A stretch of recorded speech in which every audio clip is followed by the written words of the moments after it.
I'm no expert on how it is, let's say, anyone is feeling at a particular given moment, but I think it's safe to say that Ben Stokes would be a very happy chappy after leading his England side to a test match win against India in Hyderabad to open what should be a very thrilling 5-match series. Now, of course, the win is doubly sweet when you consider the fact that England were very much behind the curve after a point. They were, in fact, let's say, playing catch up, especially after the first innings. But to then get yourself in a position where they not only managed to erase India's 190-run lead, but set a target competitive enough to then bundle India out from under that, well, it's a pretty good victory overall. And you know what? Stokes, based on some of his comments made after the match in the presentation ceremony, definitely seems to agree, because get this, he has labeled this England's greatest ever win in the Bazball era. You heard that right, I'm not making this up. Check out his exact words. He said,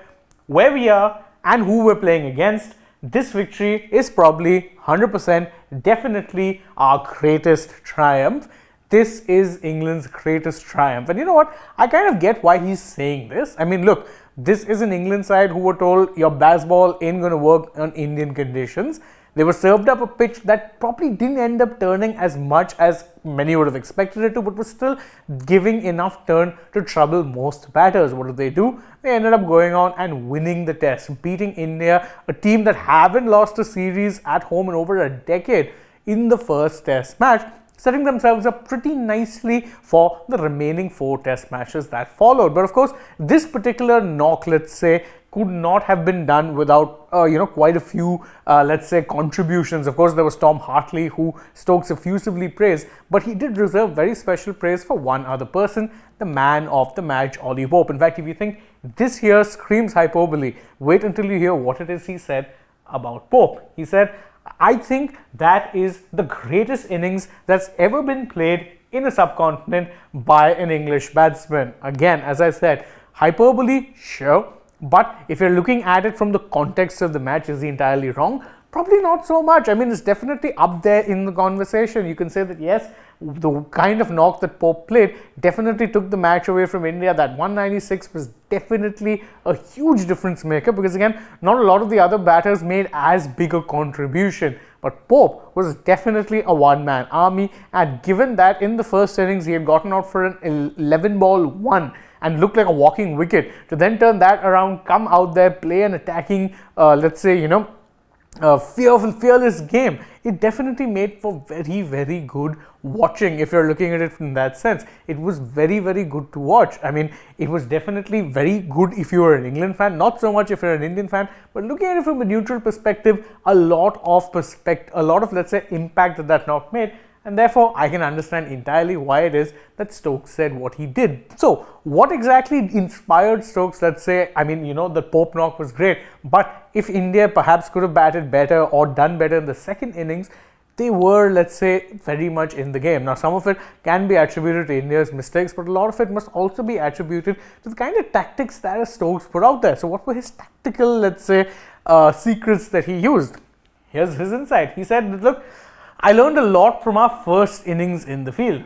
I watched how Indian spinners operated, how Rohit set the fields, and I tried to take a lot of that into our innings. So get this, he not only actually learned from the mistakes that he made in the first innings, he then took inspiration from the Indian skipper, the way he set his fields, the way he used his spinners, and tried to imbibe that in the second innings. I mean, that is, I don't know what exactly to call it. I think it would be too far if you said it was definitely a master stroke, but definitely very clever, let's say, operation from Ben Stokes, saying that, you know what, Rohit knows how these conditions work best. I'm just going to watch him, see what he does, and maybe try and imbibe that into our second innings. And you know what? It worked a treat. It worked an absolute treat. Of course, the one place where you distinguish England and India was in the way that they were, let's say, approaching the game, the approach. You definitely saw a lot of fearlessness in England, but with India, that same old issue of fear of failure cropped up yet again. So how exactly does this come about? Well, Stokes himself encapsulated in a few words where he said, look, I don't fear failure. All I want to do is try and encourage everyone lucky enough to be in this squad. Hear that again, and this makes for some really good reading. I don't fear failure. All I want to do is try and encourage everyone lucky enough to be in the squad. His aim is simple: encourage players, empower them rather than instill fear in them. We don't need to be fearful. All you need to do is inspire confidence.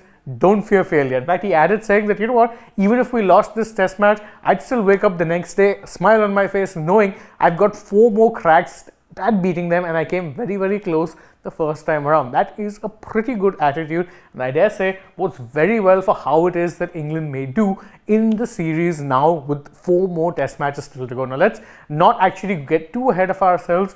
We know that India are still definite favourites to win this series. There have been instances in the past where they've gone behind. Australia come to mind in the 2016-17 season. Then, of course, England themselves in the 2020-21 season. So you've seen India come back from losing a test and going on to claim the series. The same could happen here. But you do get the feeling that Stokes and this Bazball era England will pose a great threat to India. And you know what? That's what makes Test cricket riveting. When you have two sides of equal, let's say, it's a battle of equals. You don't have one side that's clearly inferior to the other. It's the two teams who are very, very stacked, and it should make for a very riveting test series. And I, for one, am excited about the second test about to start. Can't wait for it to get underway. But the first test didn't go India's way, no problemo. The second one hopefully will be better, but they're going to be up against a very spirited and very motivated England. That much is for sure. We hope you enjoyed this video, and if you did, you can let us know that in the comments below. And don't forget to like this video, share it with your friends, subscribe to the channel, and tap that bell icon as well. Also, go ahead, follow us on social media. We're on Instagram, Twitter, Facebook. Don't forget to download the AajTak app, and if you're already on the channel, well, then go ahead and check out some other videos we've done as well. For now, though, from my side, it's goodbye.